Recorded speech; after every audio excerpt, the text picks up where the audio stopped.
Ang pilit pong pinalalabas ngayon, hindi flood control lang may problema dyan. Yan eh, dahil doon sa mga kung ano-anong project na ginagawa ngayon.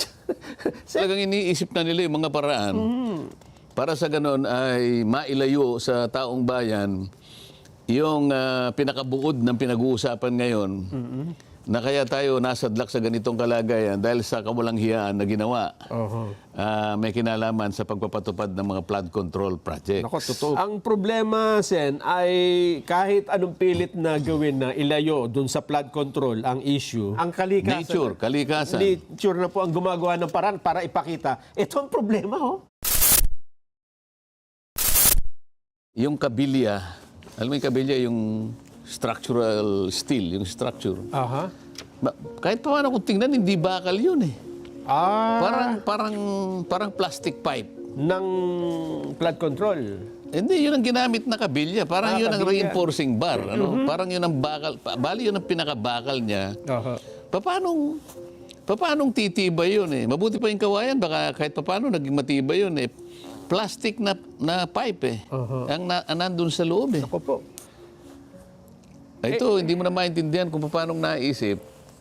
Siguradong hindi naman lasing siguro yung nagtatrabaho ron. Pero doon makikita mo na talagang binalasubas ang pagkakagawa. Hindi naman natin nilalahat, ano? Pero yung nakikita natin, kaya lalong umiigting yung, yung pagkaunsyami ng ating mga mamamayan kapag pinag-uusapan yung flood control projects na yan. Lalong-lalo na yung nakikita natin na halos pagtakpan. Meron talaga eh. Nakikita nyo na kung ginagawa ang lahat ng paraan para pagtakpan yung mga taong alam naman natin, kahit magtago pa sila, sila talaga ang mga may kinalaman kung ba't nagkaganyan ang ating mga komunidad. Yan, Cebu, yan. Diyan lang po sa mismong Cebu, yung nangyari na yan, kitang-kita, pati ng mga residente, alam nila na yung flood control na nakatayo, nasira, at yung tubig sa halip na dumiretso dun sa mga bahay, kaya abilis umakyat ng tubig baha. Pero ang pilit pong pinalalabas ngayon, hindi flood control lang may problema dyan. Yan eh, dahil doon sa mga kung ano-anong project na ginagawa ngayon. Sen eh, ibig sabihin talagang may effort na ilayo ang ilihis, iligaw dun sa tungkol mismo sa flood control. Talagang iniisip na nila yung mga paraan para sa ganon ay mailayo sa taong bayan yung pinakabuod ng pinag-uusapan ngayon na kaya tayo nasadlak sa ganitong kalagayan dahil sa kawalang hiyaan na ginawa. May kinalaman sa pagpapatupad ng mga flood control project. Nako, totoo po yan. Pero palagay ko, ewan ko, ang taong bayan mulat na eh. Kahit ano pang gawin mo, yung palang iniisip mo palang na pagtakpan, lalong-lalo na kung nakikita na nila yung paraan para pagtakpan. Lalo mo lang gagalitin ng tao eh. Totoo po yan. Ang problema, Sen, ay kahit anong pilit na gawin na ilayo dun sa flood control ang issue, ay mukhang mismong ang katalagahan na. Ang kalikasan. Nature na po ang gumagawa ng paraan para ipakita. Ito ang problema, oh. Ayan, oh, nasa kitang-kita natin. At isa pa, pagkatapos ng Bagyong Tino, eto pa, Sen, mukhang dito, marami pang flood control project ang masusubukan eh. Kung talagang matibay o kung talagang ginastusan ng totoo, batay sa halaga. At ginawa batay sa mga tuntunin. Yes. Kasi may mga specification, may material specification, merong design, merong plano. Para sa ganun, masiguro mo yung integridad ng structure. Ito po masusubukan na naman dahil pagkatapos ng Bagyong Tino, parating naman po ang mas malakas na bagyo. Ito po ay sa kasalukuyan. May mas malakas pa? May mas malakas pa. Nakikita niyo yung satellite image, Sen? Wala ba tayong magagawang paraan para panghinaan natin yung ano na yan? Naku, kahit konti lang, humina naman. Sa ngayon po, siya ay severe tropical storm na. Ang pangalan, international name ay Fung Wong. Pagpasok sa bansa, nakapasok na nga, ay Uwan ang pangalan. Ang ibig daw sabihin ng uwan, ito daw po ay isang salitang Cebuano yata, ulan. Ang ibig sabihin. Hindi, siyempre letter U. Letter U. Letter U na yun. Uwan. Ang problema, Sen, Ano, Bisaya na yun? yung Hindi ba pangalan ng tao ang pinag-uusapan? term daw po yun, yung uwan eh. Hindi tao. Hindi po tao. Ulan ang ibig sabihin. Ulan. Ulan. Ngayon, Sen, ang malaking problema natin Pagka dito, sinabi ba nating ulan, hihina yan? Mawala yung hangin? mukhang malayong humina ito dahil ang forecast dito, Sen, mula sa pagiging severe tropical storm, magiging typhoon, and then magiging super typhoon. By, kung hindi Sunday, ay Monday. Nakakalungkot na naman yung balita na yan. Marami ka na namang mapapalungkot na mga tao niyan sa balita na yan, Nelson. Pero kailangan po nating malaman para makapaghanda ho sila eh.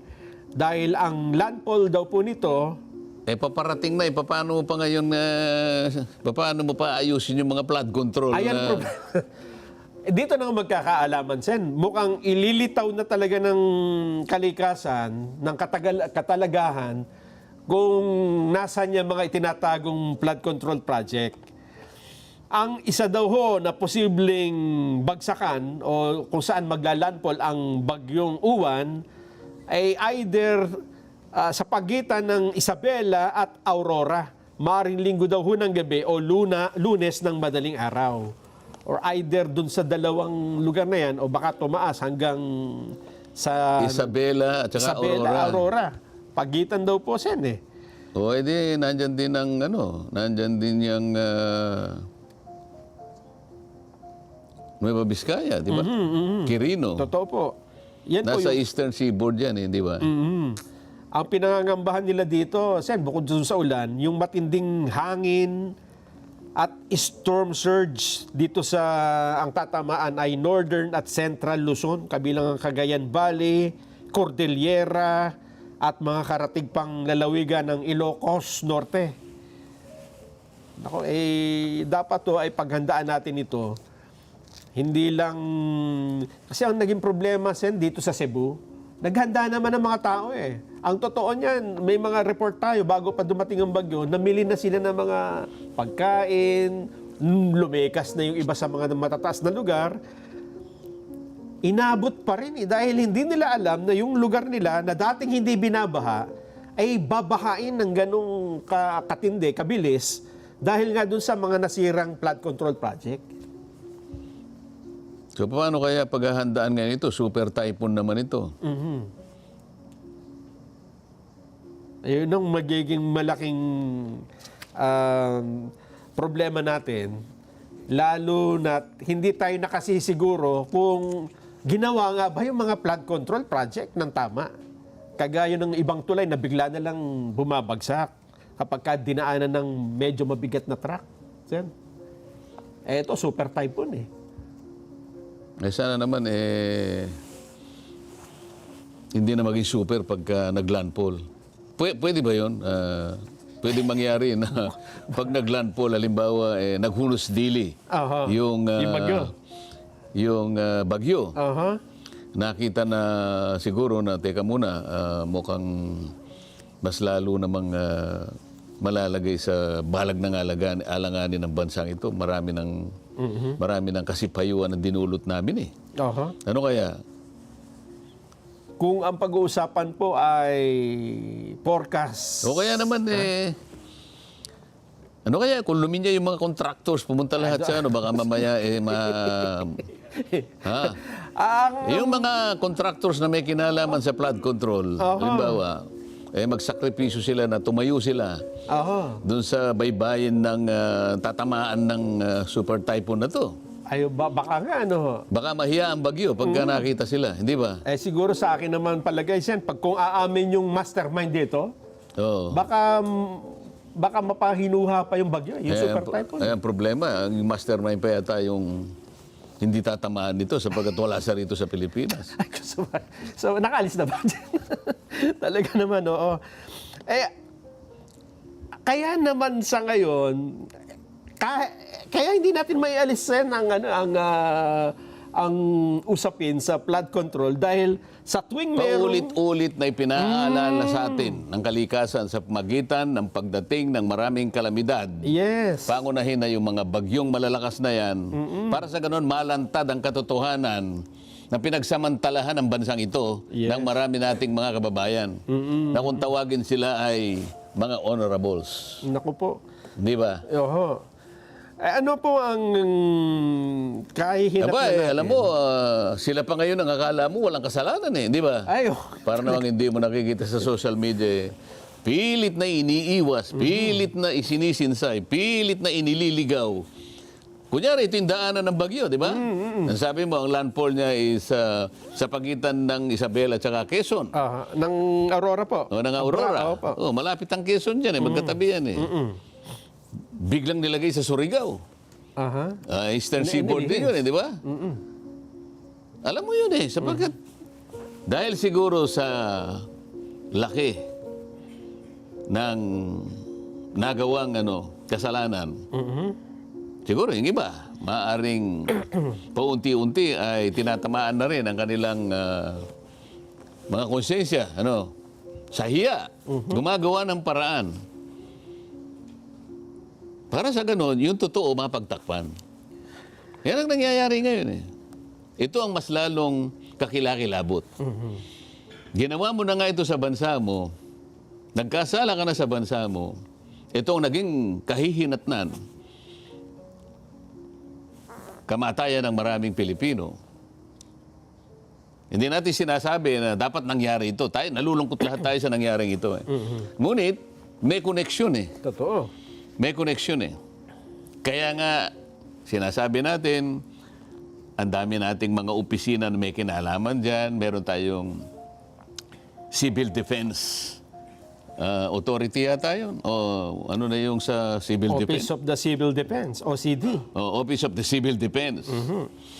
Meron tayong NDRRMC. Ito yung mga ginagamit ng mga pangunahing mga ahensya para sa ganon, mamitigate man lang, ma-prevent, ma-minimize yung epekto ng ganitong kalamidad.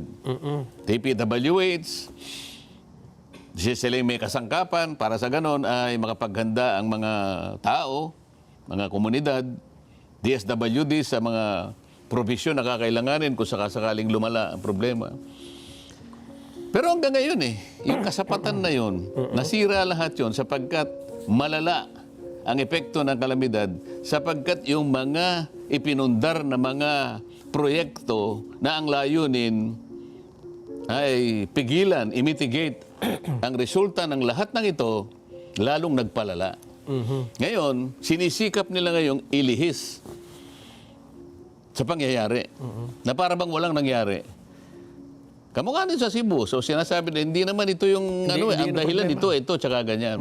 Maraming mga pamamaraan ang ginagawa nila. Ito yung mas nakakakilabot ngayon.